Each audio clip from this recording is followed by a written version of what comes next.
Horrorfest lineup of all time, going on right now until Halloween.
What is up, everybody? Welcome to Pop Culture Philosophers. In fact, welcome to PCP Movie Night. More, in fact, welcome to Horrorfest 2024. Station Pop Pop Boo. What's up, everybody? It's Halloween time. Spooky season is getting underway for a lot of people, but here at PCP Movie Night, we're kind of lamenting that it feels like Horrorfest is almost over because we're over halfway through. We've been talking about a lot of movies across 3 channels, and tonight it cannot be a complete Horrorfest without a dive into Italy, and in particular into the mind of one of my favorite filmmakers of all time, Dario Argento. We're talking about Inferno, the follow-up to Suspiria, the second part of the Three Mothers trilogy. We've already talked about Suspiria, which came before this film. We've already talked about Tenebrae, which comes after this film. But we've been waiting for a while, so let's unleash the Inferno tonight. We got a great panel of guests and an assortment of conundrums as well. But joining us tonight, we're going to switch up the panel lineup. Let's see what happens here. Joining us on almost every Argento film, Joe Corallo. What's up, my man? Oh, I'm just here to talk about Argento, filmmaker I really love. Crazy. I haven't talked about this one yet, but here we are. Yeah, we're finally here. We had to pace it out a little bit because we didn't want to blow our load with Dracula 3D or anything like that, right, Joe? Oh no, absolutely. You really gotta savor that one. Yeah. Speaking of savor and blowing a load, it's Jelani. What's up, my man? How you doing? Station. That was a rough one, Joe. I'm sorry. Yeah, that's all right. Apologize to the audience, not me. The audience. How you doing, Jelani? I'm good, man. Like the 7th time I watched this movie, I could have swore we've done this one before. Or I've watched it enough to do it somewhere before. I have no clue. No, I was on DHS one time, and we did the Three Mothers trilogy. I don't know if you were on that one, but there were a few people. I know. I remember Strick was there, I think, but we did the whole trilogy together over at DHS, but that was a few years ago. And I mean, let's be honest, that was DHS. This is PCP. All right, you know what I'm saying? And what makes PCP is you, Jelani. So thank you for being here. How about this one? First time ever on Pop Culture Philosophers. Everybody give a mighty warm and hearty and scary and spooky station and a pop pop boo to Inja Binja. Hi. Thank you so much for being here. I follow you on IG, and when I realized, there's another person in this community who's super into horror, I had to get you on a show. So thank you for being here and taking time out of your busy schedule, I'm sure, Inja. No problem. Thank you for having me. I'm excited. All right. Heck yeah, we're excited too. And we're more excited even for Brooks to be here. It's Brooks. I do need to hear your bit. It's Brooks. What's up, Brooks? How you doing? Good. Good. Not a first time watch for you. So that's No, interesting. I have actually watched this one before recently. And you watched it on your own. Yeah. Yeah, like after Suspiria, I kind of just watched the whole trilogy. You know. Well, that's I'm gonna be familiar. interesting. It's gonna be interesting to Superfly. see what you think about this film. All right. So let's dive into it. First of all, everybody out there in the chat, thank you so much. We'll be getting to your comments. We'll be showing them up, but we're here to talk about Dario Argento. This is a 1980 film. It's one of the 72 infamous video nasties, believe it or not. This was one of those movies that was too much, for all those Brits out there. That's why Mark from Geeks Unleashed, like, we can't take his opinion on horror very seriously because they were so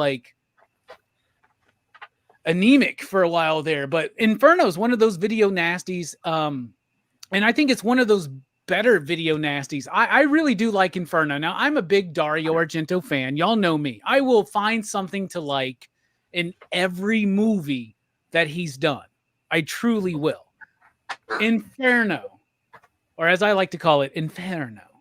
Inferno is an interesting film. It is the most people all the time. Maybe I make the mistake. When somebody wants to get into Argento, I show them Suspiria, right? Because it's like, to me, that's like it.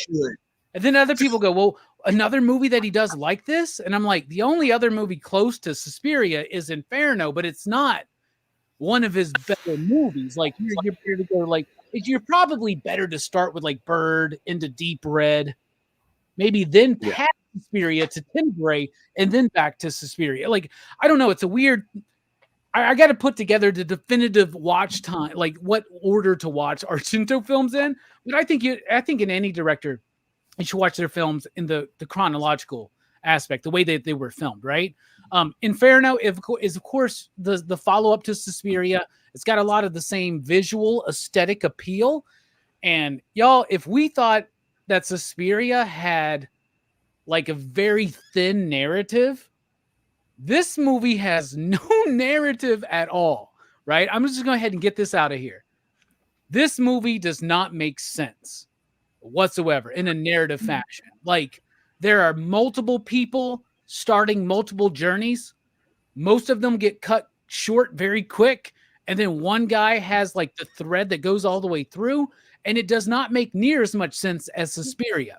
And Suspiria is one of those movies that when people watch it, they don't think it makes a lot of sense to them, but it makes more sense the more you watch it. I will assure you, the more you watch this movie, the less sense it makes. It's not cohesive, right? As far as a narrative, but it is really leaning into the dream logic, the dream aspect of Suspiria. This movie is a nightmare from start to finish. It's got some amazing set pieces, gory visual effects that are like to die for. And then you got beautiful cinematography. If you thought Suspiria looked great, this movie looks just as great. There's just something lacking here. There's something missing, something lacking. Now, I know that Dario was this is how Dario Argento did it back in the late 70s and the early 80s. He went to like all these famous like churches and cities in Europe to like research like ancient demonic alchemy and shit like that. And Inferno is the result of that, right? Dario Argento is kind of like Lovecraft in the sense that he is making art about things that he is really scared of, right? And Dario Argento is very, very scared of the occult, of witchery, witchcraft, sorcery, and it comes through in his movies. And I'm just going to say this. This is not my favorite Argento film, but I do really appreciate it. I think it has an incredible visual style, like almost all of his films. It doesn't have a lot of narrative cohesion for me. The performances are all right. Of course, we're dealing with an Italian film, so there's a lot of dubbing. Whether you're watching it in English or Italian, there's still dubbing and all that kind of stuff to get to. But man, there's something about this movie I do like. I don't think it's on the level of Suspiria or Deep Red or even Tenebrae, but I do think this movie is better than most people say that it is. And I think that's mostly because of the aesthetic the dreamlike, not dreamlike, nightmare-like quality of the plot, right? It's just, but it is convoluted. There's like things that go to a point, never really get developed. That character just dies. He introduces people like Daria Nicoletti's character.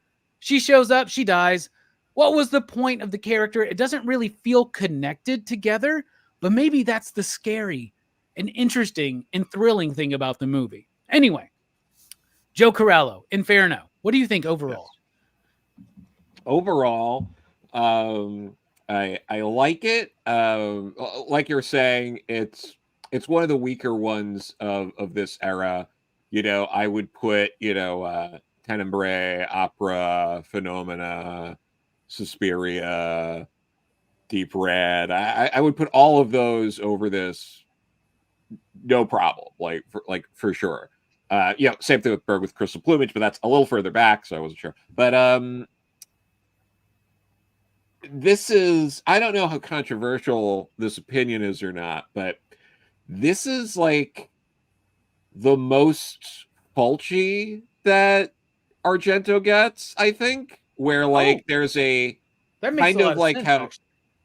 yeah, because it's like leaning into what you were saying, like this is very much straight up, just like, who cares about logic? Or this is nightmare scene after nightmare scene, and it fits together in the framing device of there's an evil witch that needs to be stopped, and you're just sort of inserting scenes around that. So yeah, it's gorgeous. There's a lot of scenes that really stand out. There's elements of this movie that I think of like just as fondly as any other Argento movie. Mostly with the death sequences. I mean, well, the corpse floating in the water when she goes under there, which again, what the hell makes absolutely no sense. That's what is even happening. Why would that happen? Because at that point, I'm calling a locksmith, bro. Like, I don't care about them keys, man. I ain't going in there, dude. Yeah. So there's that. And then, I mean, the window death is up there for me for like Argento death. The rats eating the guy and the stab and all that, the bit with the guy with the knife through the neck, like all of that stuff is as good as any other death scene in that like era of Argento. But like you were saying, it doesn't hit those same notes throughout. Like the highs are like just about as high as any of the others. It's just the lulls feel like they drag more than in some of the other movies, even though the lighting and stuff like that elevates some of that, but there are points in the movie where you just kind of like maybe just cut 20 minutes, and tighten it up, get the deaths a little closer together, and then get us the hell out of here. Because it's like 145, right? It's like it's like 149. It's a little. That's a little long. it's a little long for this. Like 10 minutes easy, maybe 15 easy to just trim around. And then the other problem with this movie for me is, and maybe the idea was, oh, this is a sequel to Suspiria, which only happened because Suspiria was a surprise success, and he had the ability to get another movie distributed as well as Suspiria. So the idea was, oh, well, I better do a sequel to Suspiria so I could get that distribution. And it didn't work out anyway. But so there's that element. But did we really need to have the exact same ending of Guy running out of play? Like, instead of Jessica Harper, it's, Guy being like, oh, explosions, fire, running out of the place. It's like, did we? There's a lot of mimic scenes here, right? Like the taxi ride, and like there's so many elements that are visually repeating things from Suspiria, which he doesn't do in Mother of Tears, which was done way later. Yeah. I feel like the mimic, like, I get why you would do that. I don't think it works in this movie. the scene mimicking, because which is a shame, because it is visually stunning, and there's interesting things going on in that end sequence when he's running out of the place that's on fire. But he already did that in Suspiria, and anytime I think about Argento and doing a scene like that, I'm just going to think about Suspiria. I'm literally never going to think about that scene in Inferno unless pressed in a situation like this. But like the corpse floating in the water when she's down there, and the rats in Central Park, and the the window death, it's like those are unique enough. Like those will pop in and will be like, oh, that's cool. But like not with mimic scenes like that, which is a real shame. I got you. I do think it's crazy though that you can imagine like 5 people with a bunch of cats just throwing them on Daria Nicoletti, because that's what happens in this movie. They're just throwing cats on her. Like, what the fuck? Yeah, you see a hand at one point. You do. If you look closely, you do see like hands like throwing the cats. Yeah. Argento's a fucked up dude. What about you, Jelani? What do you think about Inferno? You've seen this a while. You've seen this a bunch, and what do you think about on this rewatch? I watched it sometimes. I have to watch it because after I watch Suspiria, I'm like, I still want to see some Argento. So I've yet to finish Mother of Tears, so it's kind of one of those things where I like the movie, but it feels like it's a continuation of something that's going to be finished. And one of these days we'll get that, right? We'll get that, because I don't think Mother of Tears was that great. He finished But it. it's I mean, he finished it, man. We did. saw the death of all 3 mothers, man. So I mean, spoilers, but we finished it, dude. It's over. It's over. It's a wrap. Yeah, it's everything you said, Joe. Yeah. There are mimic scenes. I like the deaths in this, especially the guy that gets eaten by rats. That's still, because I hate rats. Help me! They're eating me alive. And then, like, dude, the best part, like the Jason stabbing you to death. Yeah. The best part is we think that hot dog vendor is He's gonna come save help his ass. He just go help that man. That's like a big shock moment in the movie, though, because you don't see that coming. And I always forget. Like he's just running. He's just running, and he's like, okay, he's gonna help that man. Oh, that motherfucker dead. Dude, it's witchcraft during the lunar eclipse. Dude, so he wasn't a part of the coven. I think the whole bit that's happening is there's an influence happening from modern Tenebranum, right? I think there's something going on where she's, I don't know, it doesn't make any sense. I don't understand what her plot is. Even at the end of the fucking movie, she's like, "Oh, we're trying to she's not like, we're here to kill you because you're investigating us." She's like, "Oh, we're preparing you for something." What the fuck are you talking about? No idea what's going on. I don't even know how they really beat the witch. It's like, I don't understand the witch being revealed at the very end. And you're just like, because the first time I saw it, I'm like, where's this witch this whole damn time? And then you see it on the table. Suspiria, she Jessica Harper is like actively investigating that. In this one, no one gets close. In fact, I love it when dude gets in there and the guy with the voice box who wrote the fucking books, right? He's like, "You must know who I am." He goes, "No, I don't." No, I don't. Like, I have no clue what the fuck is going on. Like, there's so much randomness in the movie that you're trying to follow it, but you can't follow like these long and drawn out things with other characters that go nowhere, like you said, because they die. And then when you get there, you're like, oh, okay, so this lady's been this the entire time. The guy that can't speak is the guy that built their houses. And you're like, okay, yeah, I don't care. There's no care in it. There's no thing. But like I said before, it's a continuation of a story. So if he's trying to make this go forward, it wouldn't be Empire so much as probably Joker 2 without the singing. So okay. Needs more musical numbers is what you're saying. they need to sing. The music's great. We'll talk about that, but I like the music. We'll get to that. All right, Inja, thank you so much for being here. You're familiar with Argento. You've seen Suspiria, but this was your first time watching Inferno. What did you think?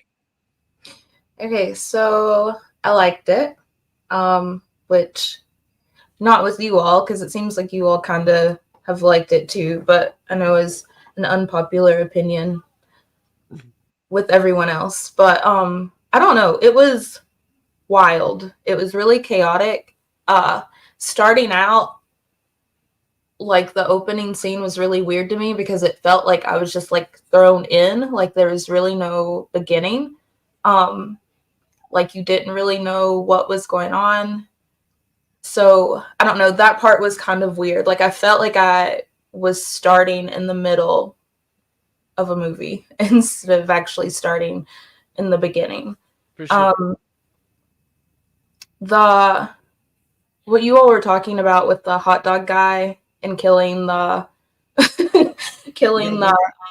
antique store owner or whatever, I think because that made me think of that. But I think the whole thing was like, she's known as like the mother of darkness, right? So I think like her whole thing and like with the house is like she's kind of polluting everything and bringing out like darkness in others. So I don't know, that one, like that kill with him threw me for a loop too, especially when he like pulls him in the sewer in the sewage after. But yeah, I think even because like when you think about who is it, like the caretaker and the maid, the guy who was like the caretaker of the countess or whatever, like they were polluted with darkness in their own way, with like greed and being greedy, like searching for her riches and not caring that she was dead and stuff like that. But I don't know, I liked it. It was wild. It was really wild. I was trying to think of, sorry, I'm all over the place. Welcome to PCP Movie Night, where we're all over the place all the time. I don't know. I may have more to say with like when we talk about like how the movie was set up and with the music and everything, because that was just kind of a hot mess. But I like the chaos of it. I like how chaotic it was, and I feel like it goes along with that witch, like the type of witch that she was or whatever, because there's really no like rhyme or reason, I feel like, to darkness. And I think that makes sense as to like why she was seen as the most cruel or whatever out of the three. Like they kept mentioning that is because like with Suspiria, there were like kind of rules and stuff that were followed loosely, and like this, there's not any, like anyone can get it at any time. Like the kills and stuff don't make sense, but I think that kind of, that's like what darkness is about, right? Like there's no like rhyme or reason to it. So I don't know. I think that's why it makes her, she was kind of like a kid almost, like having their way and like having a field day, like with everything that was going on. And I think that's what made her the like cruelest of the three or whatever. So I don't know. That's a really astute point. That's a really astute point, because like I don't know, like for some reason I don't know if I've ever interpreted these movies in who the mothers are and what they represent, right? Like Suspiria is the mother of sighs, or the mother of sorrow is a better way to think of it in an American kind of way, right? And then the mother of darkness and the mother of tears. Like, man, I think the movies do kind of hit that just a little bit. Like, that's interesting. So Brooks, this is not your first time watching, but you watched it after we talked about Suspiria. So what do you think about Inferno? I'm very curious to know. He's gone. He doesn't. He keeps leaving. I do have a question, if that's okay. I don't think it's intentional. So the scene where they were in school listening to the musical piece or whatever, the witch that is like, I guess that's supposed to be the mother of tears, the musical student, was she like casting a spell on him? Yes. Like of protection or something? Or because like he's the only one who makes it out at the end, and you can tell like she's clearly doing something, but I don't know. I just thought that was weird. My interpretation was, and that's an interesting interpretation, that she's casting some kind of protection, maybe because this is her student. You know what I'm saying? Because they each, that's another thing I love about these films, is that like each mother is part, like the head of a school of art in some kind of form or fashion, right? And maybe that was going on. I initially always interpreted it as her sending it to him, but you're probably right. I think it was more about her trying to keep him there because that's her energy and she doesn't want to give that up to her sister. There might be more layers to this than we think. Speaking of layers, Brooks is finally back. Brooks, what do you think about Inferno? Well, I like this movie a lot, but it is impossible to not compare it to Suspiria because, not just because it's a sequel, but they are very similar in a lot of ways. Like the Three Mothers trilogy is kind of like very loosely tied together, but there is that thread that flows into them. Mm-hmm.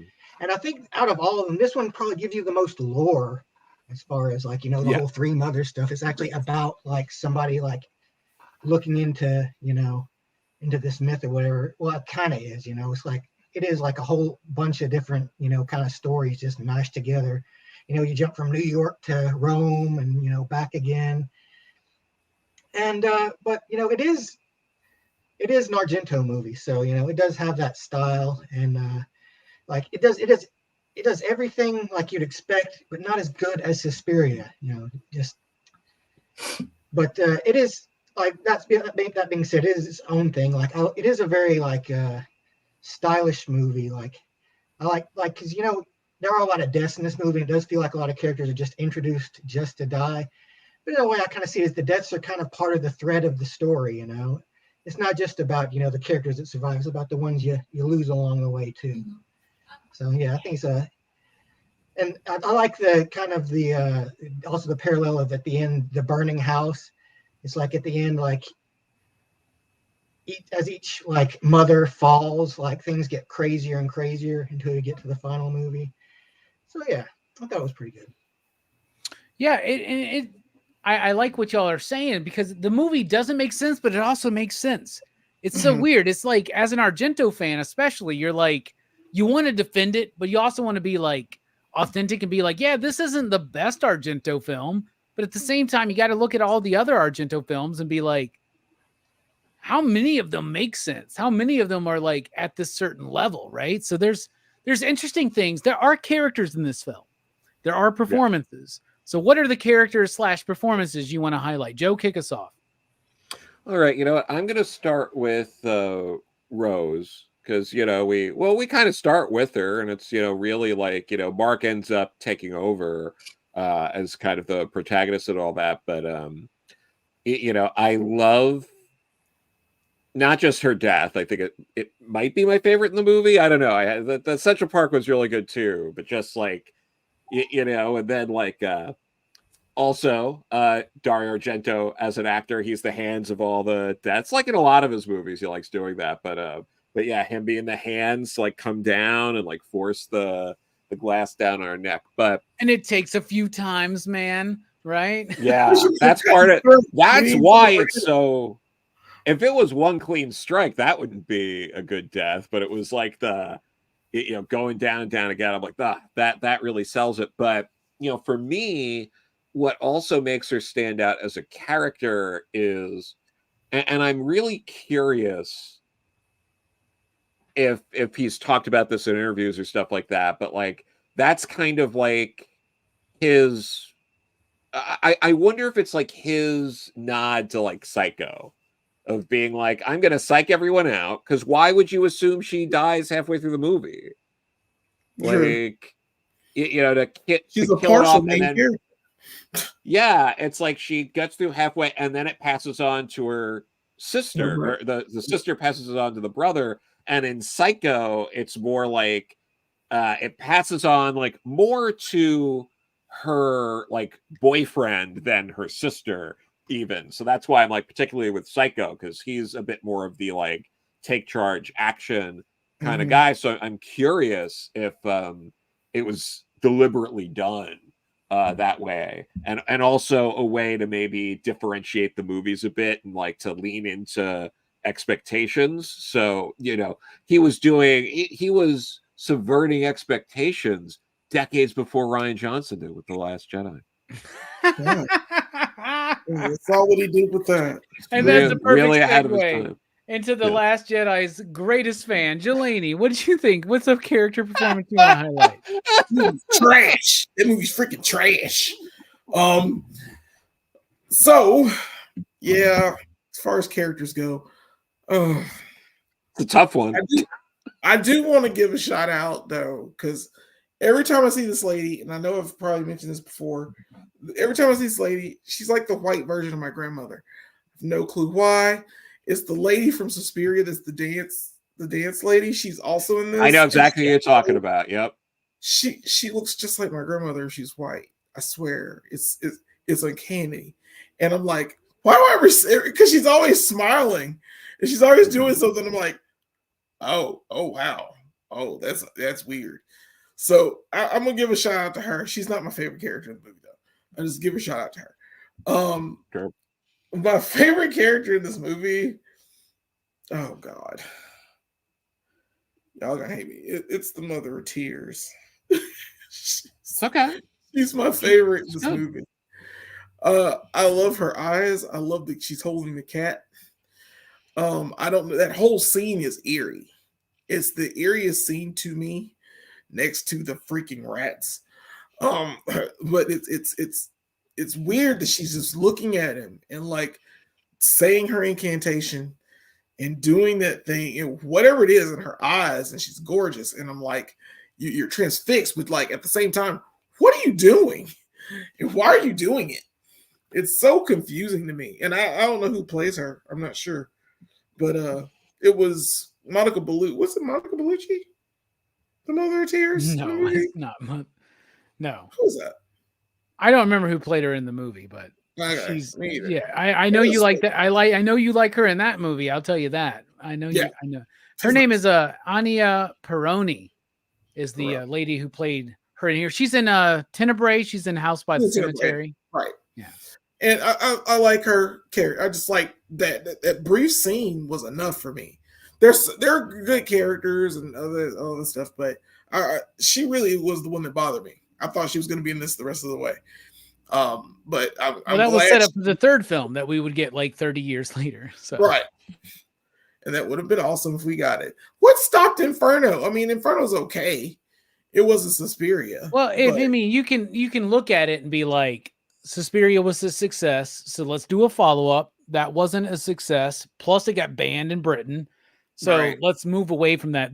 But Tenebrae was a video nasty too. So Argento didn't give a shit about that, right?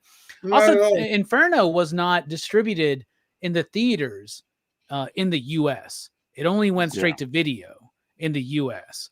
And so that kind of probably hindered it just a little bit. The US market not really getting a hold of it, right?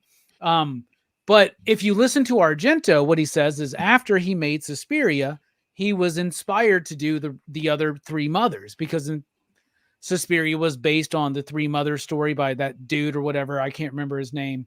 And then he said that after he made Inferno, which he said was a very grueling process creatively for him, he didn't want to do it again. He just said, like, he was like, I planned a trilogy and I just wanted to dip out, but it took him a while, but he eventually did it, but he wanted to go into other directions. I think he wanted to go back into, I mean, I don't know if it was it's hard. Like, I don't see Argento as a commercial filmmaker.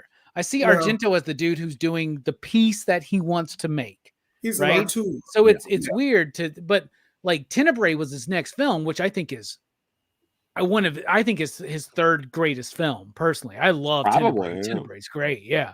I think it's like Suspiria, Deep Red, and then Tenebrae. Deep Red, yeah. And that sounds right. You're right. Yeah, I think that he wanted to go more into a realistic thing, and I don't think that dream scared him as much as real life then. That's the thing to know about these movies, about Argento, is that he's making films about things he is actually scared of, y'all. Mm-hmm. Like this dude went and researched demonology and alchemy at churches to make this movie. And that sounds scary. Imagine being in a fucking giant church in Europe at 12:30 in the morning, researching demonology and the Key of Solomon or some shit, man, that's got to fuck you up, right? You know, that's got to mess you up in some kind of way, whatever. Inja, what about you? What's a character / performance you want to highlight? Oh, I can't really say that there's a character that I was in love with, but the Carlo Sarah thing is just ridiculous to me. Like the meeting in the elevator and her being like, I'm scared. I don't want to be by myself. And he's like, you can tell he's like, I'm probably going to get lucky. Like he's like, yeah, I don't have anything planned for the next couple of hours. Yes, exactly. So, like, the whole, and then like her just like leaving him in her living room to go hang out in her bedroom and go make a phone call and then not returning and him just been okay with it. I don't know. That whole he by the way realizes that it's over once he says, "Oh, I'm a writer for sports. I'm a sports writer." Yeah. And she's like, you know what? I gotta go call somebody. She's like, let me read the sports page. Let me read my own column. Yeah. And then she calls for Mark to come over. I'm like, you have someone over there. You're making a phone call for him to come over. Yeah, I think that was, I don't know. It was hilarious to me. Like the thing between them. And then like even like the death scene with him and how he's like grabbing onto her and he like gropes her on the side like as he's dying. That's what I wanted. That's all I wanted. He was such a creep, you could tell. But that it's a great death in the film too, right? When he just pops out and the knives and then he just like profusely bleeds all over her. And bleed, his death was like the most dramatic. Like he was so dramatic about dying. I loved it. That's probably how I would be though. It's great. Was he not the guy who played Carlo in Deep Red? Didn't he play another character named Carlo in Deep Red? Probably. I might have think been so. him. I think that might be him. Is this dude's name Carlo? Like I don't know. I don't know what's going on there. Yeah. All right. Well, Brooks is dipped out for some reason. I'm sure it's internet issues or whatever. So for me, I got to go with. I'm going to go with a dude who runs the bookstore. Right. Yeah. There's something about that dude that I really like. He's sleazy. He's like. He feels like just the sleazy dude next door, and he hates fucking cats, so I hate him automatically. And then he gets killed by fucking rats, which is less than cats. He's not even the dude that gets killed by cats. I fucking love that shit. I also love the dude who's like you watch Suspiria, and you can like come up with headcanon about like, okay, so you got Mater Suspiriorum, who's at the top, and then like this chick who runs the shit, and then she's got her lieutenants, and then she's got her henchmen, and then the little fucking creepy kid and the twins and shit like that. You can't piece that together so much in this movie.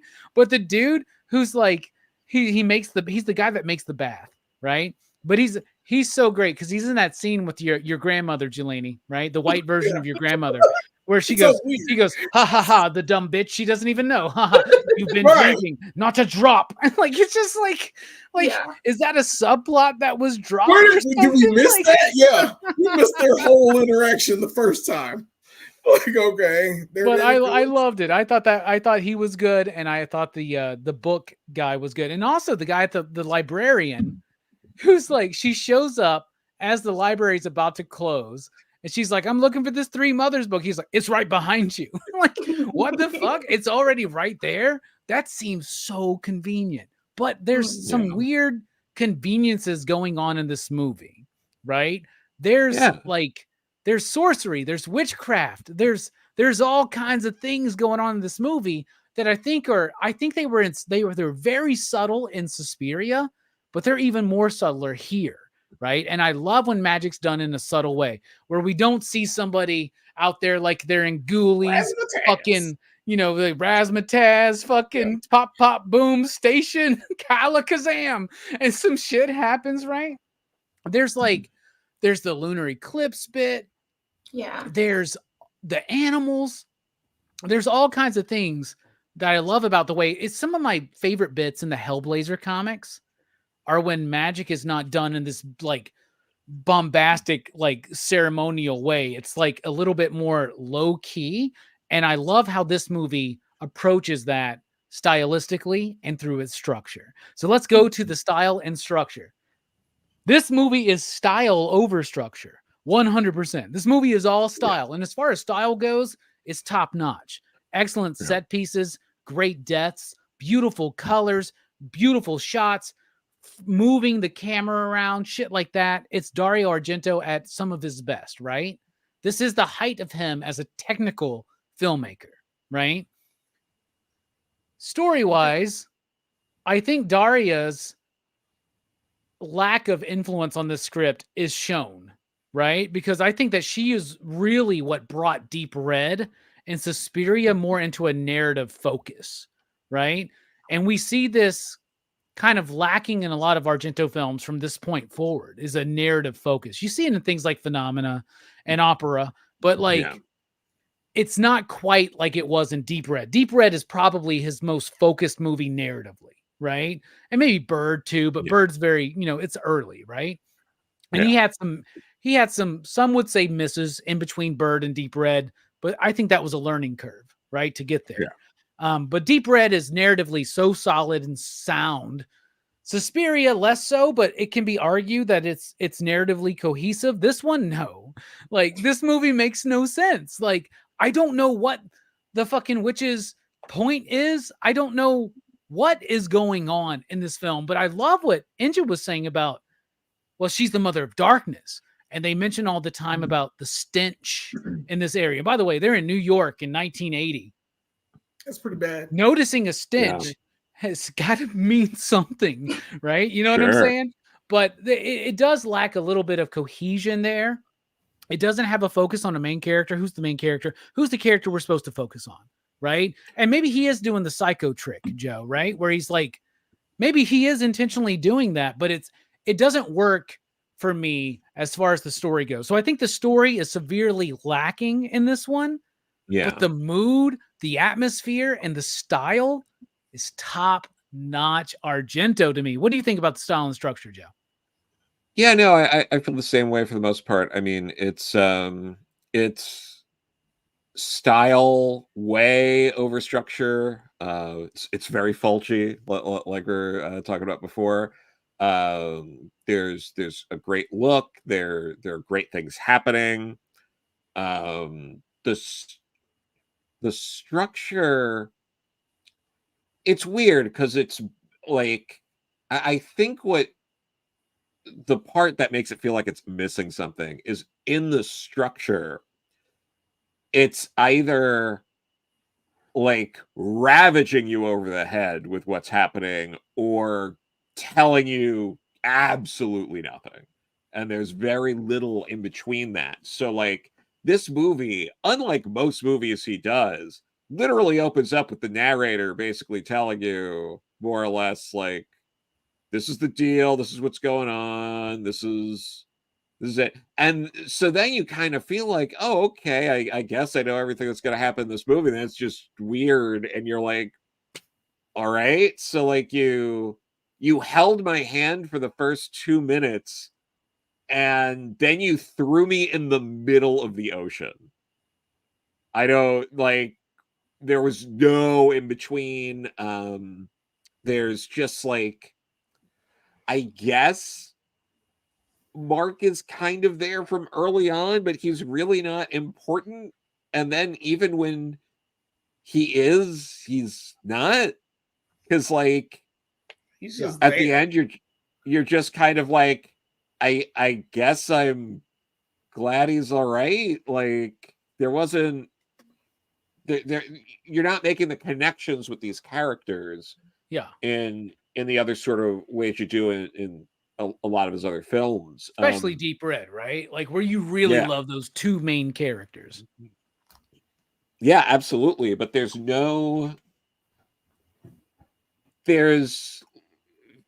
the characters are paper thin.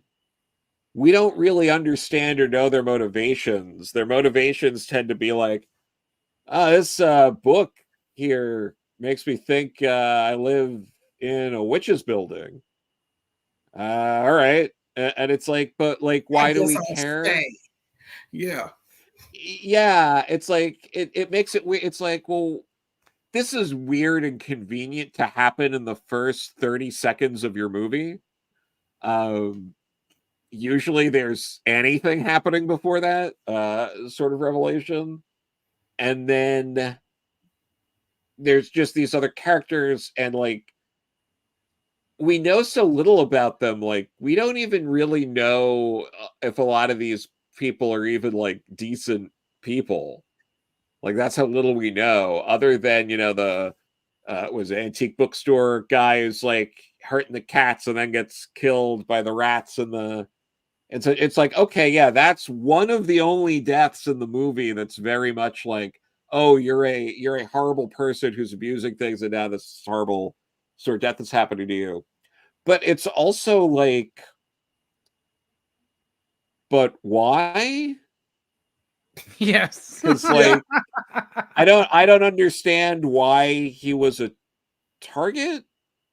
He Even killed I cats. He guess, killed their familiars or her familiars because they were her but, cats, and it was an immediate turnaround.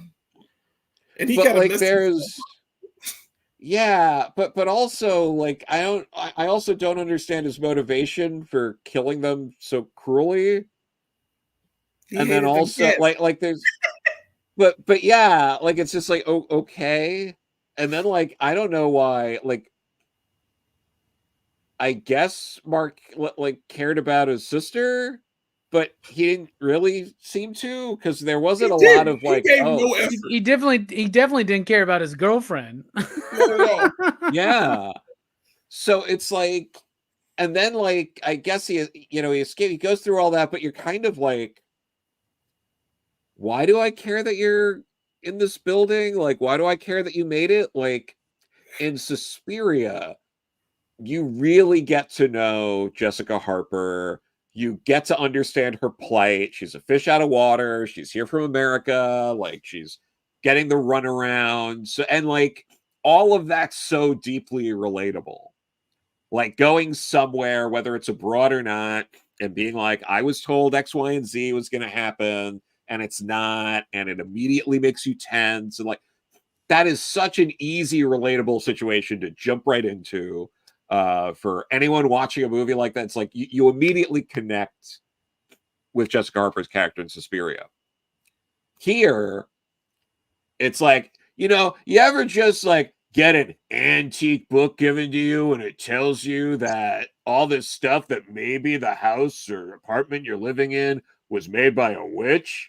Ever happened to you? It's like, so you're not getting that same level of connection.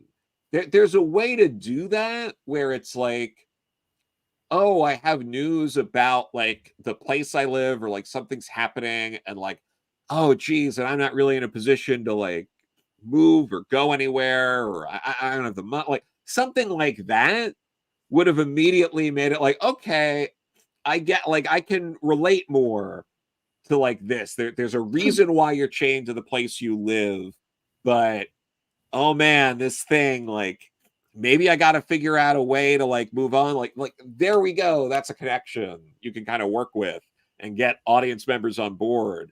But like this, it's so into the style and so into the like, how are these deaths happening? The lighting, the creepy. You're like going through this like nightmare. It feels like it's not real half the time.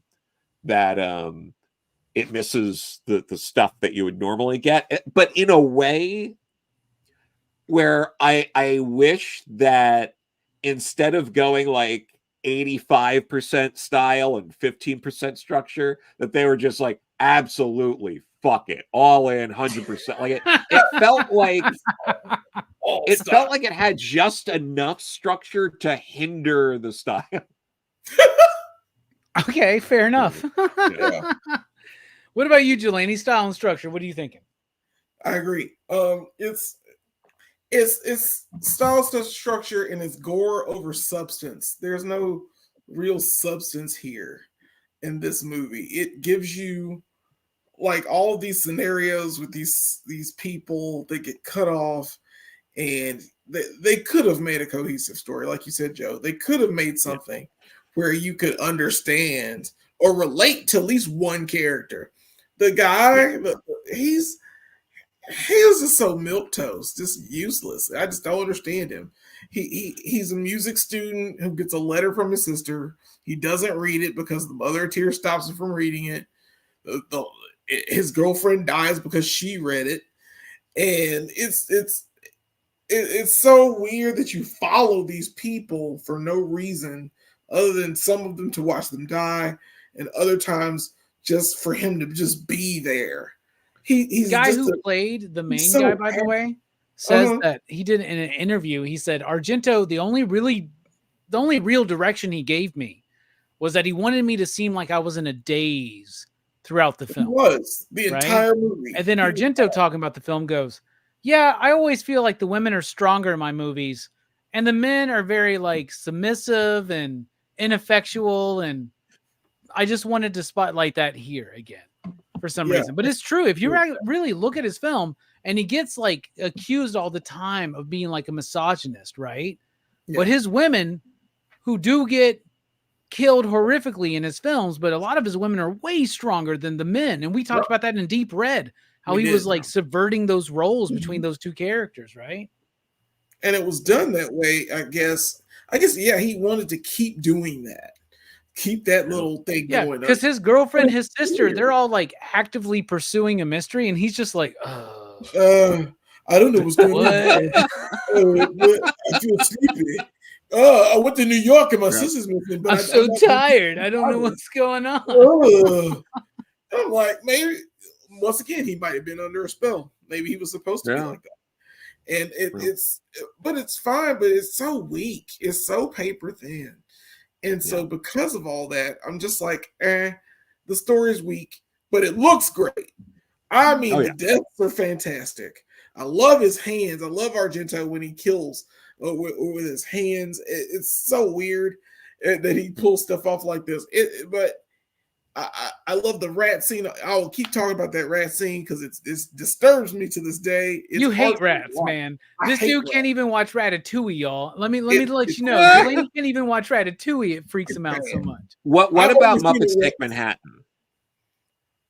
Those are fine. Those are like cartoon rats, sort of. Ratatouille, it was like a sea of slick rats doing. It was awful. But the fact that he knows his fears and he uses them visually to tell his stories, that overshadows the story in this movie. It just really does. There's no other way to say it. But I'm still impressed by how everything looks. I know this was an actual building, wasn't it? This wasn't like the building was set up this way and he just built around it. That's genius. I love the fact that it's like randomly here. I don't know, and I know they didn't shoot in New York. There's no way they shot in New York, but it gives a New York feel to it in certain scenes for me. Even the fire department when they show up, they look kind of New Yorker-ish. So it's got the city, it's got its things, and it's got its rats. So yeah. That's what I got. Brooks just messaged me and said, sorry, everybody, internet's out right now. So I guess we just got to cover it for Brooks. Inja, what do you think about the style and structure of the film? I'm half and half. I hated it and then I liked it. It was, I don't know. It's very lacking, but I don't know. I feel like it fits the film. So like there are parts in the film where everything goes really, really, really, really fast. And then it just goes to like a creepy crawl. And it's kind of like how the music is too in the film. Like the music's like really, really, really, really fast paced and builds up. And then there are parts in it where the music's just like real slow and kind of subtle. So I feel like as far as like the progression of the film, it's a lot like that. But I don't think that it works the best in its favor because there were a few times where it lost me, and I found myself like focusing on other stuff instead of the film, and then I'd have to rewind it and go back to make sure I didn't miss anything. Yeah. But I don't know, like the parts that I liked about it, I really love the use of water in the film, like especially at the beginning, like the whole like about the first half, it's like like the water is like a focus, I feel like, and I like that because I don't know, something about it just is really creepy, and it's kind of like that at the beginning of Suspiria too, I think, like with the storm and stuff. So like I really like that. And then I thought it was interesting how like when they start talking about the total eclipse coming near, like the use of water is like gone, like you don't really see it anymore and everything's clear. But then that's when everything becomes super chaotic, like even more so. Like at the beginning, I felt like with the deaths and stuff, it kind of made sense because it was centered around people getting close to learning about who the Mother of Tears really were, and or the not the mothers, the three mothers, who they really were, and like getting on the trail of like trying to solve that mystery, or anyone who kind of came into contact with the book. So like that part made sense, but then like halfway through it was like anybody was dying, but that's kind of like when chaos and everything was ensuing, so it didn't really, things were just happening and it didn't really matter. But that was about the time that they had mentioned like the total eclipse or whatever coming. So like stuff like that I really liked. I really liked the use of the house is like a character, I guess, in a sense. At first I didn't like the coloring of the red and blue. Like I loved it in Suspiria, but I didn't like it at the beginning in this movie. For some reason it just felt like out of place. But then when you got to see more of the house and where the Mother of Darkness or whatever, when you kind of became closer to like finding her, like I don't know, it grew on me and I liked it a bit more. And I don't know if it was because it was like, I didn't like it because it felt kind of copycatish at the beginning, but I'm trying to think what else. Sorry. My mind's all over the place. This movie's all over the place. Don't worry. Right? Yeah, it is. I don't know. I think with the movie, and I am probably just putting my own spin on it and what I took from it and what would make sense to me. But I think like what the mother represents, the movie is just, I don't know, the way that they did it, I don't think there's like any rhyme or reason to it after a certain point. But I think that's like the fun of it. Like, I think there are definitely, he has like some hidden things there that if you really pay attention, you may be able to pinpoint some of that. But all in all, I think it was just meant to be wild and fun and enjoyable. So from that aspect, like, I don't know, I guess I kind of like it, but I really do hate how there was so much missing. And I hated the pacing of it, how it just jumps like all over the place. I did like the two female leads or whatever, Sarah and Rose, because they, like, you can tell they're smart. And then like her brother Mark he's so oblivivious, and it drives stupid as fuck is what he is. He's just dumb as shit, man. Yes, he seriously is. Like, but I kind of wonder if like that's why he made it, because he didn't care about like the mystery or like the story or anything behind what was actually happening, right? Like he didn't really care about any of that stuff, not in the way that Sarah and Rose kind of did. So maybe, I don't know, maybe that's why they got it. But and well, he ended up, he wasn't brought into the mystery through reading the book, right? Like Rose and Sarah were. He was brought into the mystery from the letter. right? Yeah. He's just Right. trying to figure out where his sister is. Yeah. Throughout the And movie, that's which kind is of like another with Sarah psycho too. thing, right? That's another psycho thing too, right? Where the Yeah. sister shows up later on to figure out what happened to her sister, you know? Yeah.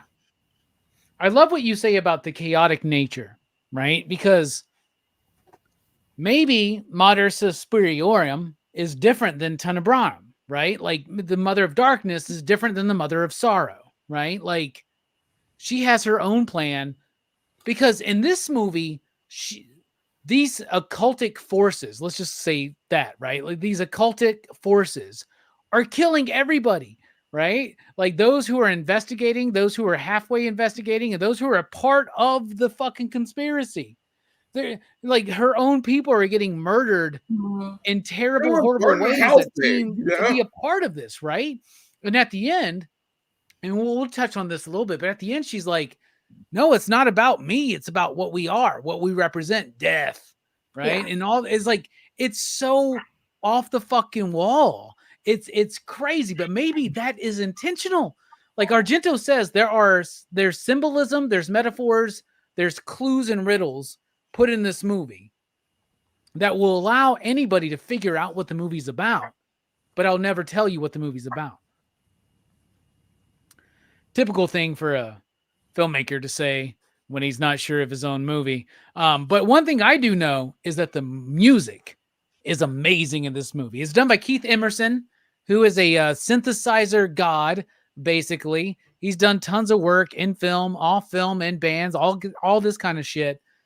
The first time I watched this movie, I remember not liking the music, right? I was like, I don't like the music because it's not Goblin. True. Like I want Goblin to do the score in this movie. No, it shouldn't be Goblin. It shouldn't be at all. Argento says Suspiria is a fairy tale for kids. Inferno is a fairy tale for adults. If Suspiria is the grim fairy tales, this is Edgar Allan Poe, right? And the music, and we know that Argento is big into the opera, right? Because not too long after this movie, he does opera. The music is very operatic. It's big, it's boisterous, but also very low key and subdued at times. The main theme is not the bum, bum, bum, bum, bum, bum, bum. That's what everybody remembers from this movie. If that's the end theme, right? That's great, dude. That whole bit is amazing. But the opening theme is just like this, like very melancholy piano bit, right? That just really fits the tone of the film. I think the music is absolutely amazing. It's not quite out there like Goblin. It's not quite utilized as much as some of like his other scores, like Goblin on Suspiria or Tenebrae, right? Where the music is used so perfectly well. But I think it's used perfectly well here. He's just doing something a little bit different. I think the music is top notch. What about you, Joe? What do you think? Yeah, I mean, you kind of I don't know how much more there's really to add to any of that, like because it's the score absolutely gets sort of unjustly compared to Suspiria when it's like it accomplishes the goal that Argento wanted from this score. I think though it's so while it did accomplish what he wanted, and while I do enjoy it, I think part of where because he did so many bits that were basically riffing off Suspiria, that this was a sequel, all this stuff, that making choices like that, it's like, why wouldn't people have been annoyed? Like there were odd choices in the inconsistencies. Like it felt like holding on to certain things and not others throughout the production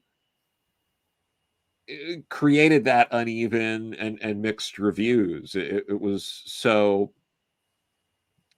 I think if he really wanted to go in this direction, he should have kept some other elements similar, like the tighter through line, rather than go for something different in this and this, but also it's a sequel and stuff like that. So I think it accomplishes what he wanted, but what he wanted seemed to be destined to not go over as well as it could have. So it's a little weird in terms of that.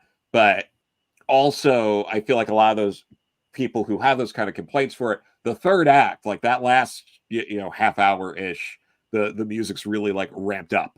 So it's also very like it's more moody earlier on, and then it gets crazy towards the end. Not just the main theme not main theme, but the one that has the word Suspiria in it, which you don't get in the movie Suspiria.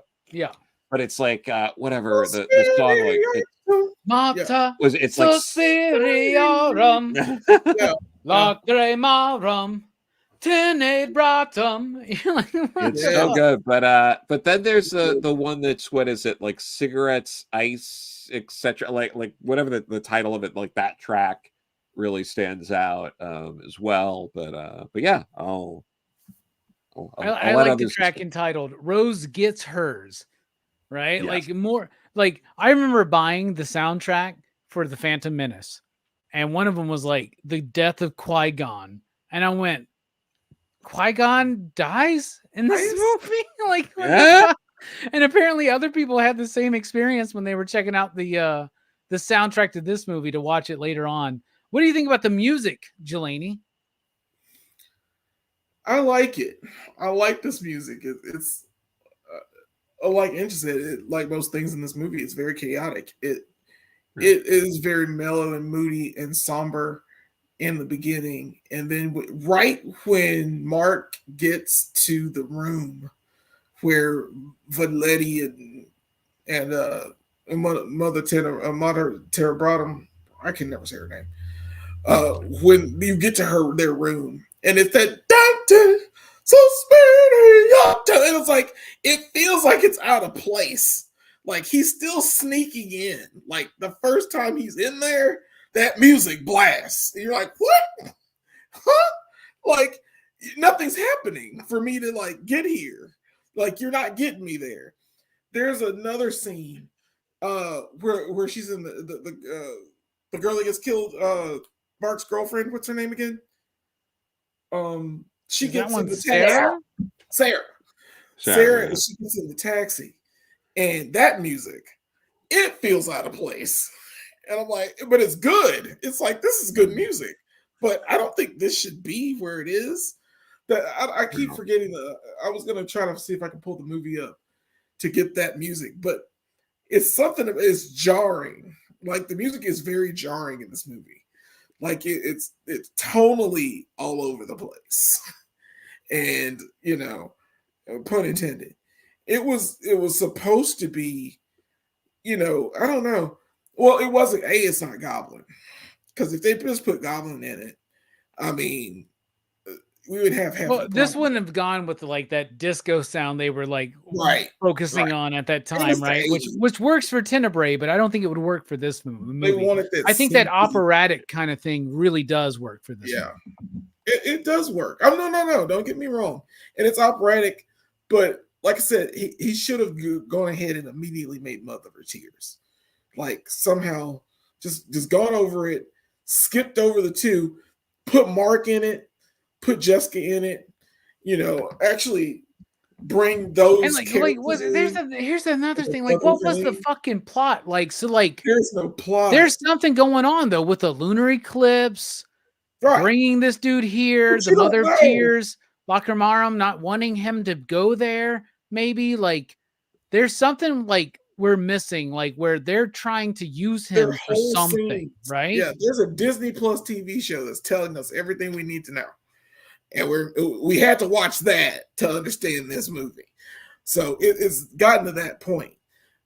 We're missing holes. There are holes in this. You're saying we need the Disney Plus Three Mothers TV show? I don't think we're ever going to get that one, brother. We need another TV show.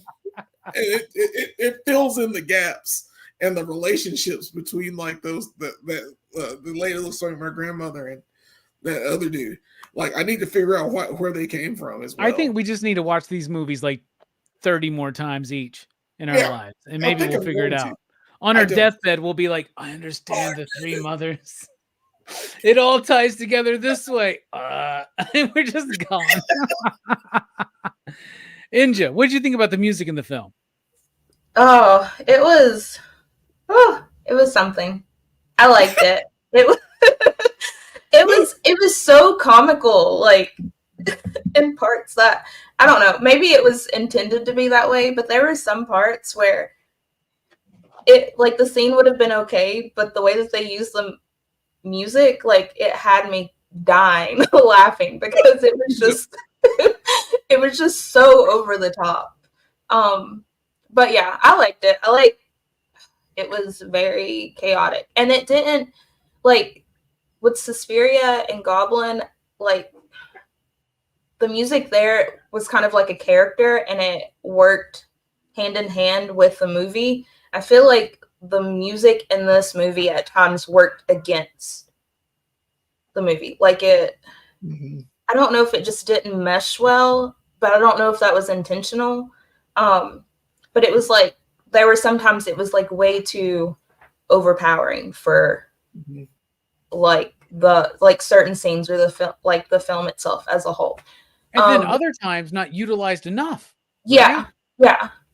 And then I thought it was funny too, because it was like there was a scene with Rose, and it was, she had been running, but then, like, all of a sudden she's trying to get away from something, but she's walking, but the music is like so, like, just in your face, and like it seems like she should be like running for her life, but she's just like nonchalant about yeah, like, it's like what the characters are doing in the movie at the time certain types of music are playing is the complete opposite. Like, they just work against each other. But that, I don't know, that may be purposely done. But I mean, all in all, I liked it. I kind of liked how like at the beginning it gave me like the old school, like, classic Hollywood vibes. Like the music, like the way that the music was, it had that kind of like classic Hollywood film music more so than it's very Omen at time, right? Like the Jerry Goldsmith Omen score. Yeah, so a little bit. I liked it. It was I don't know. It made some parts of the movie very humorous for me, and I don't know if I should have been laughing at what I was laughing at, but I think it was the music that did it. It was just so I don't think there's a lot of intentional humor in Argento's films. Like, I feel like Argento's kind of a humorless figure, right? There was one really fun joke in this movie, and it's when, like, that woman's like, have you ever heard of the book The Three Sisters? Have you ever heard of the Three Sisters? The guy, you talking about those black singers? Like, yeah. And you're like, what the fuck? Yes. Like, get the fuck out of here. Hell yeah, though, chaotic. You've nailed it, Inja. This movie is very chaotic, right? And I guess that's what Inferno represents. That's what it means, like that word, right? You got to think that what's the connotation of the word Inferno? You get Dante's Inferno, right? We're talking about hell. We're talking about demons and witches and evil shit, right? So what are all? There's a bunch of themes running around here. Dario's not going to tell us what the fuck they are. It's up to us to pick them up. Luckily, we are the pop culture philosophers. So, Joe, kick us off. What's this movie saying to you? What's its theme?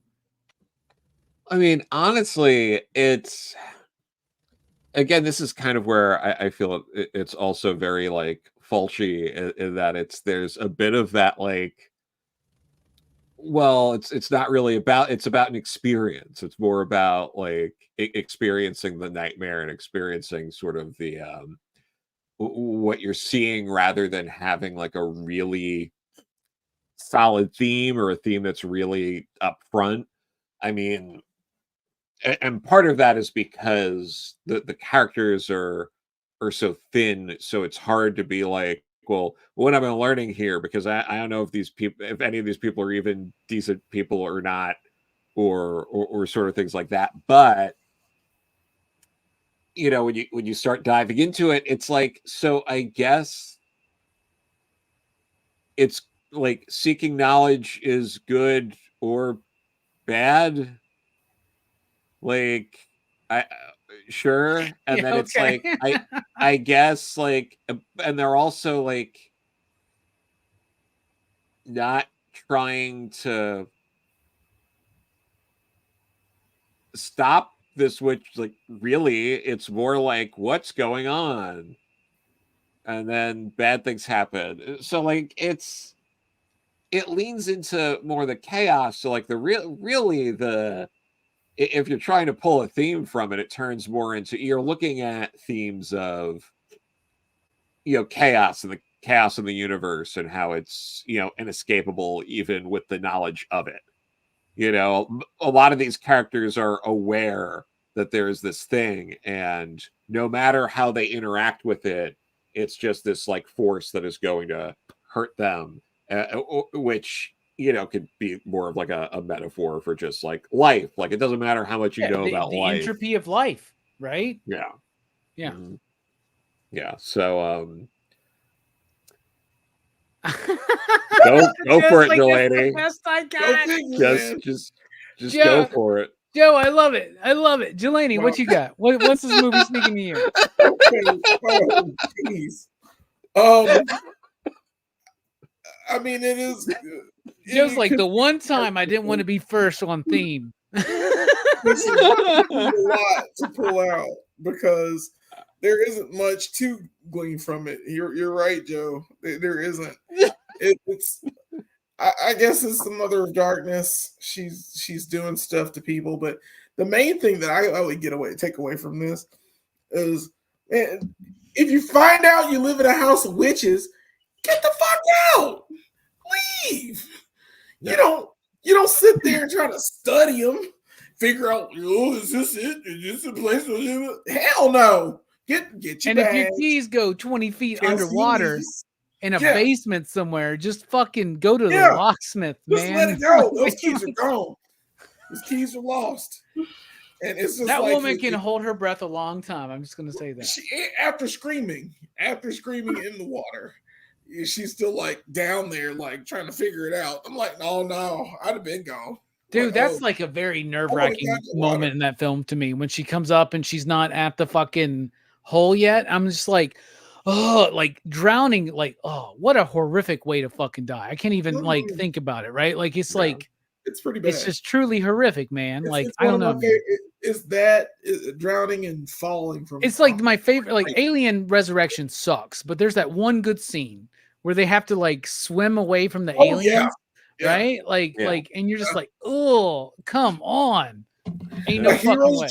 A hero's journey is always through water, one way or another. Water represents emotion, man. It does, and it's the conquering of your emotions. That's what water represents, man. Mm-hmm. Be more like water, as Brooks would say, quoting Bruce Lee. Yeah. Too bad his internet went out. I guess. Yeah. He probably had some really profound things to say about fucking Inferno. Like, oh, bro. This is Inferno, man. It's Inferno. So, what did you say the theme was, Jelani? God, now. Oh, yeah. Don't listen to the lady. If the lady, you find out a lady's a witch, or if you're in a house that's a witch's coven, you should probably get the fuck out. Yeah. Probably leave. It's your best idea. Don't call your brother. Just get the fuck out. I'm breaking the lease. You keep the deposit.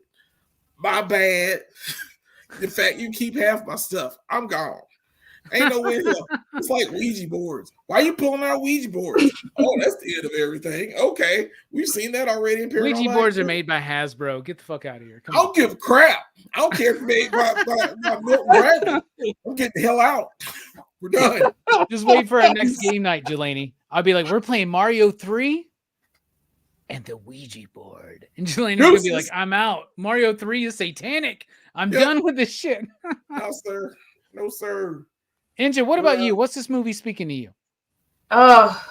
Honestly, I do not know. And I don't even know if I can pull anything out. I will say though, okay, so I watched what's it called? As Above, So Below a few days ago. Okay. And so, like, there's parts of that movie that make me think of this one, like, with, like, I don't know, like, the way that they're so curious and, or, like, having to figure this out. Like, there are some things that are probably best left not knowing or not not trying to figure out. So I don't know. I think it's like their curiosity is what does them in and kind of gets them in trouble. And then like Joe was saying, he didn't know like if any of the characters were like actually good people or bad people. Like you don't really know much about them. But like from, I don't know, just like some subtle stuff, like with the antique shop owner, he clearly was not a good person. I kind of feel like the Carlo guy probably had ulterior motives. And then the caretaker. But he was happy to just read the fucking newspaper for like an hour. He was. So we'll never know how that plays out because, you know, he got axed pretty early on. You're right. But the caretaker in the house and the caretaker of the countess or whatever, like they clearly, like they gave in to just being greedy. And they were clearly awful people. Like they didn't care that she had gotten axed. They just kind of gave into their own greed. So I don't know, like that house, if it is supposed to be like Inferno, that's like, I don't know, like their sins or whatever, like how they are inside, that house kind of like may have amplified that or fed onto that, or it could have been like a catalyst for like corrupting them even more. But I feel like there's something there with that too, like and that's probably why they died too. I feel like all the people who deserved to die died, and then like the two girls who clearly didn't, it was because curiosity killed the cat. Like they were too curious and probably should have just left things as they were. Put the book down. Put it down. So I don't know. I really don't know what the movie's trying to say. I don't know what the theme of it is at all. But if I can take away anything from it, it would be to mind my own business, to not read other people's mail, not deep dive into things that have nothing to do with me, and to be a decent person. Yeah. All right. Like, this is not an easy one to like try to figure out a theme for, right? Like at all, right? Because I don't know. So like I went to the source. I was like, what does Dario say about the movie? Dario says, yeah, there's a theme, there's hidden meanings and all that kind of stuff, and I'm not going to tell you what they are. But I know that Dario is very scared of sorcery, witchcraft, shit like that. This is a dude in Italy, right? Raised, for the most part, most Italians raised in the Catholic Church, right? He researched this shit. When he made Suspiria, he very vehemently came out and said, no, this shit is real. I wanted to talk about this evil out there. Like, and I'm not saying he's one of these dudes that's like, yo, like this shit. Like, I think that Dario comes kind of from I think he comes from the philosophy of Gnosticism, right? Where he believes there's like this like dualistic nature to the universe, where there's good and there's evil, like very definitively understood good and evil in the universe, right? And it comes from a spiritual source, and it's up to us to choose the good or the bad. But the problem is, in our modern lives, we have to tread this line between the two, right? That's really, really me pulling shit out of my ass, man, to be honest with you, man. But I do think that that's kind of a part of the thing, is like Dario Argento believes there's evil in the world. And this movie is a warning against that evil. Mm-hmm. Like, not so much as like some of the other bullshit stuff that we get in 80s horror cinema. I think this goes a little bit deeper. I think he dived deeper into things like the occult and witchcraft and Gnosticism and all these ideas, and like just look into Gnosticism, y'all. And there's like, if that's what you believe, we live in a scary fucking place, like with demonic spiritual warfare going on around us at all times. And I think that to Dario, that means chaos. Right. And I think, Inja, I think you hit it on the nail on the head earlier when you were like, this movie's chaotic. I think you perfectly described the theme. This movie's about chaos permeating every aspect of your life. And we can either embrace the chaos and move forward, or we can like look into what is this chaos. And that will, for the most part, spin us into delirium, right? If that makes sense. And this movie to me is delirium. It's also about dreams and the importance of dreams, right? Like, if anybody's like me, you've studied the work of Carl Jung, right? Who's very much, Jungian philosophy very much lies on dream interpretation, right? And he did this whole Red Book thing. If you're into that at all, Inferno is not that different, right? It's about dreams, the importance of dreams, and how dreams relate to the real world in a surreal way. So I think that there's more to this than a lot of people realize, because I think this is dream mythology thrown out on the cinema screen, which is not easy to interpret to begin with, especially as a story. Our dreams aren't stories, right? They're a sequence of events that are weird and fucked up, but they do have a meaning.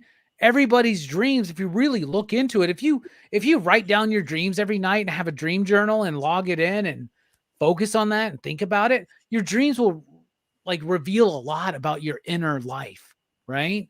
Your inner turmoil, what demons you have out there trying to get you to notice certain things about yourself, right? So I think that I would say that this is one of the most magical of all of Dario's works. I believe he was deathly afraid of magic with a K. I think he was scared of supernatural forces and the idea of how much reality is not concrete, right? But I think it also leans into the theme of a Jungian Red Book thing where like, yeah, life is, the reality may not be like that, but it doesn't mean that we can't understand it. And I don't think Dario understood it then. I don't think he still gets it now. But he's working on it. All right. It's time to rate the film. What's the most convoluted, what does this movie mean I've ever fucking done? Yeah. Out of 5, you digs, you out there in the chat, what do you give Dario Argento's Inferno? Joe, kick us off here on the panel. You know what? I've thought about this for a bit. And like, I think 3.69.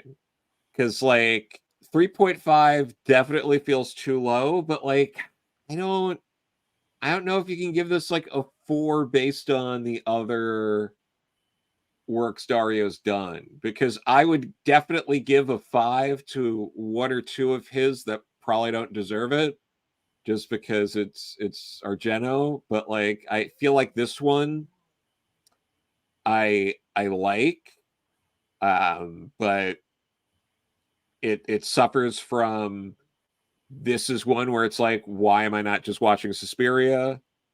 And the third one being as bad as it is, so like, yeah, like so many of the other ones I would, I don't know, 3.69.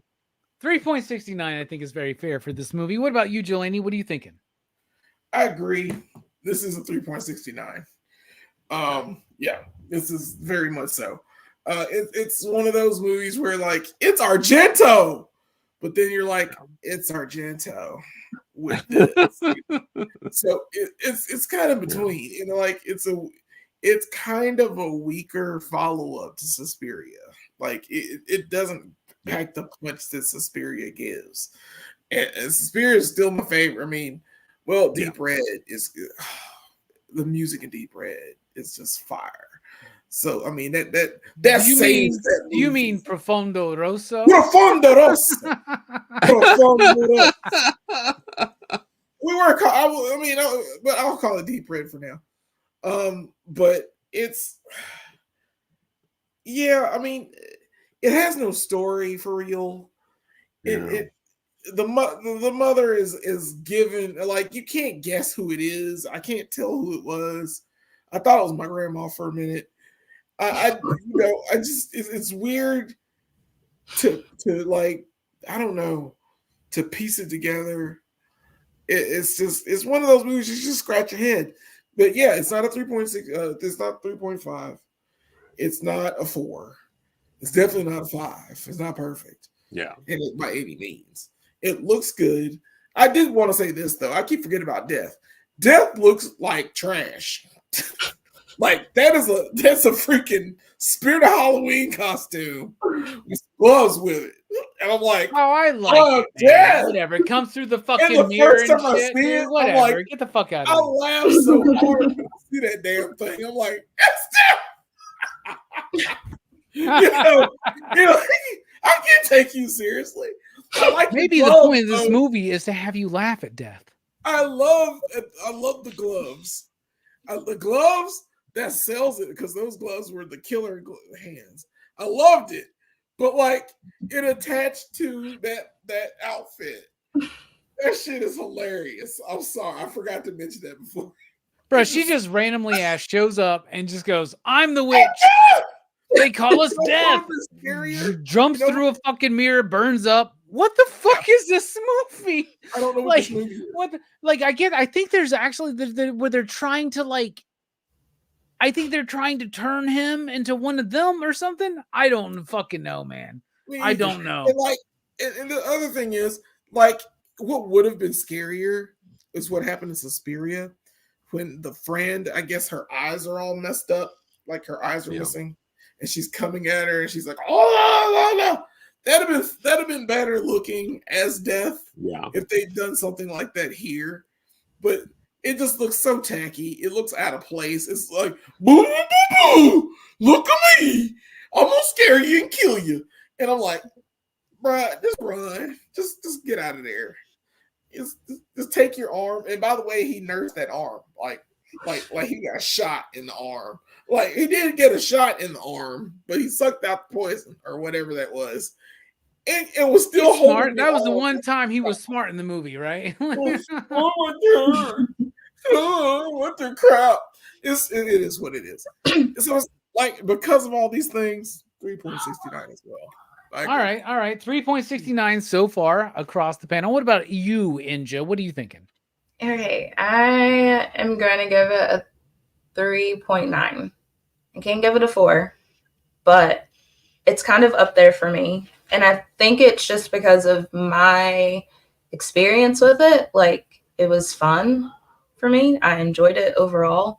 And it made me think, like, anytime a movie, no matter how crappy it is, if it makes you think about what they're trying to say or what they're trying to do, if there's anything like that at all in it, and if it's one of those movies that makes you want to watch it again or sticks with you after you've watched it, they've done what they've set out to do. So I can respect that, although it was there was a lot missing. They could have done things better. There were a lot of holes. I don't know. I'll give it a 3.9. And I'm definitely going to watch it again to see if I feel the same way or to see if there was anything that I missed. Or I've seen it 7 times. I'm still confused.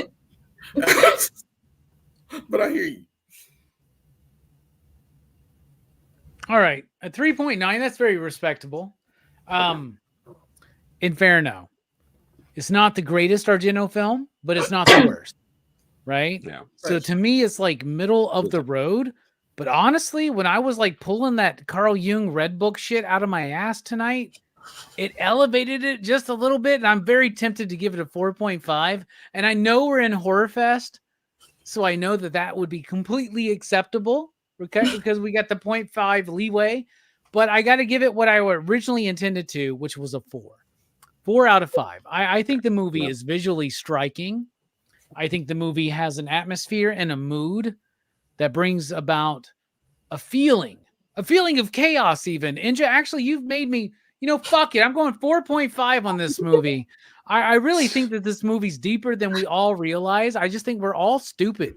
And we just don't quite get this movie yet. Right. That's where I'm sitting on. That's fuck it. That's what I'm fucking doing. So there you go. Let me evaluate the fucking scale here. Yeah, hold on. No, but I do think the movie is saying some things that, man, I think this is dream logic. I really do. And that's not like like any movie could be like a narrative mess and you could be like, it's dream logic. What are you, fucking stupid? You don't fucking get it. But this is a movie that I do think that is smarter than me in some kind of spiritual level. I think there's a spiritual level to this movie that I just don't understand yet. And Good luck. as soon as I mentioned the Red Book thing, I've never made that connection in my life before. As like Inferno is about the interpretation of dream. Fuck, dudes. I really do think this movie is like better than even I think it is. I think this movie is better than what I originally was going to rate it. I've always looked at it as, oh, it's okay, but like, watch Suspiria. You don't need anything else. Just watch Suspiria and then watch some of his other films, right? Nah, fuck it. 4.5 from me. So a 4.5 from me, 3.69 from Joe and Jelani, and a 3.9 from Inja Benja for a PCP average of 3.945. 69, dudes. That's a pretty high rating for a nonsensical fucking movie, man. But it is. But it's like, do y'all get what I'm saying though? This movie is about like, what is nightmare? This movie's about nightmare. This movie is about dreams. I think this movie goes really deep into that, but I just don't understand it yet. So yeah, this movie's smarter than all of us, in my opinion. So Sure. there you go. All right. Whatever. Next week, thus concludes our movie review of Inferno. So next week, join us here as we talk about The Prowler, y'all. You ready to get transgressive? You ready to get bloody? You ready to get to a dumbass movie that doesn't have near as much to say as Inferno? How about The Prowler? That's going to be a fun one. But before all that, join Blood Splatter Chatter on Thursday night as they talk about Scream, which is a great movie. On Dylan's Horror Show on Sunday night, they'll be talking about It Follows.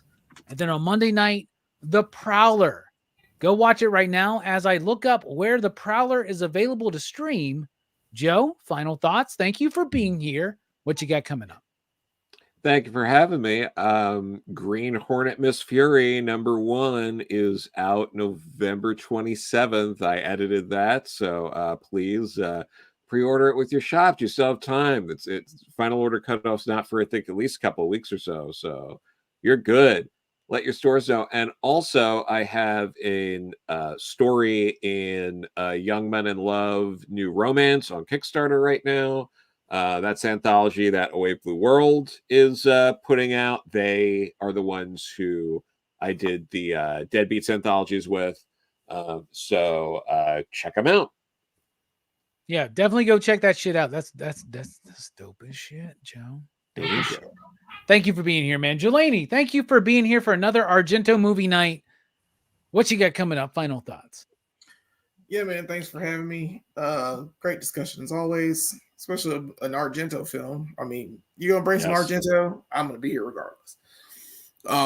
So yeah, I feel good. But yeah, we miss Brooks too. Brooks isn't here, but Brooks is one half of Go Figure Reviews. It's our toy channel, of course. We have a couple of videos we just came out. One is Kane the Conqueror. It's a PulseCon exclusive. It's pretty badass, even though it's a repaint figure. But it's got a cool head where you can take the head off and put other Council of Kangs on it. It's pretty cool. And we also did the 2-pack Punisher War Journal. This is a Punisher and Bushwhacker 2-pack. Bushwhacker, how exciting. He's got weapons, which are creeping me out. You'll hear about it in the video if you watch it. Check us out. We're doing a house tour soon. We're also doing a live stream soon with special guests. And yay, check us out too. Yeah, Go Figure Reviews. And go vote for Go Figure Reviews at the CBC Awards. You have till October 19th to do it. Vote for Melanin and Manga as well. Vote for PCP, vote for Fable, vote for Two Gun Pedro, vote for Eric, and vote for Nick whenever you fucking feel like it. But most importantly, vote for me for most comedic. I'm really going after that one now. Fuck it. Let's go for it. I think I'm funny. I'm a funny guy. Yeah. All right. You're okay, dude. Yeah, thank you. Inja, thank you so much for being here. I hope this is the first of many appearances here on PCP Movie Night.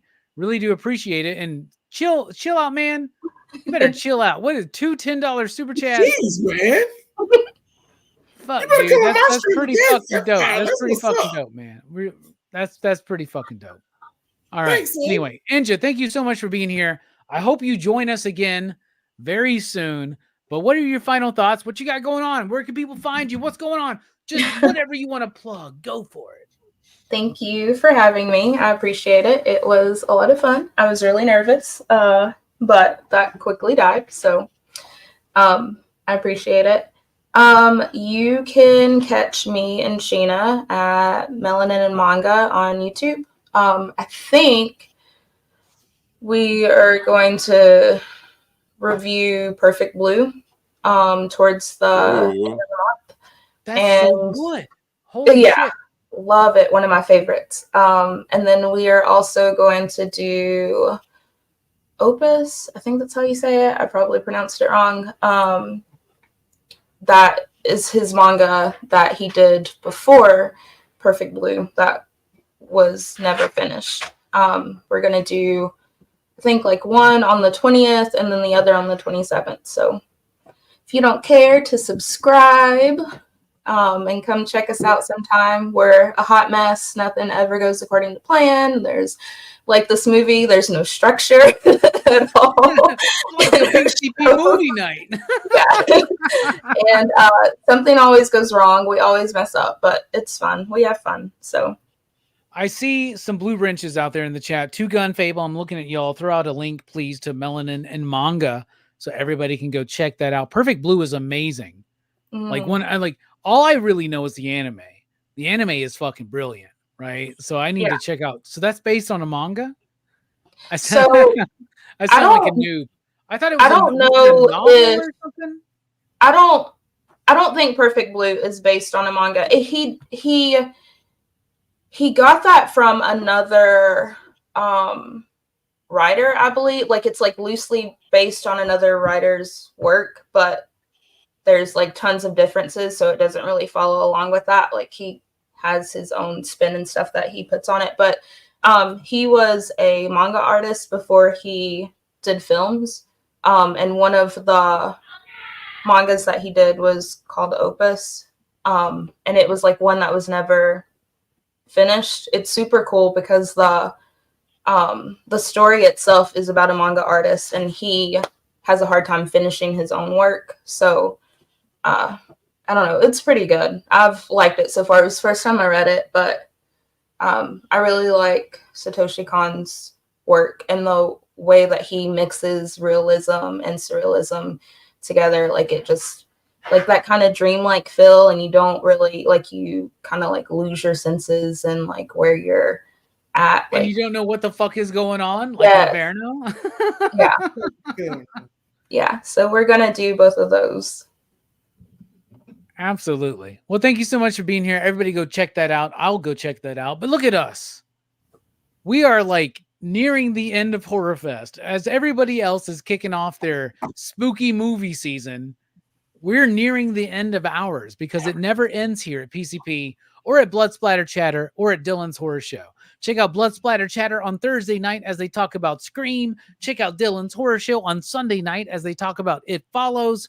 And check us out here next week as we talk about The Prowler on the bloodiest, most transgressive Horrorfest lineup of all time. And for my final thoughts, I'm just going to go Inferno, Dreams, Spooky, Station. Vote for us on the CBC Awards. You got till the 19th to do it. Horrorfest lineup of all time, going on right now until Halloween,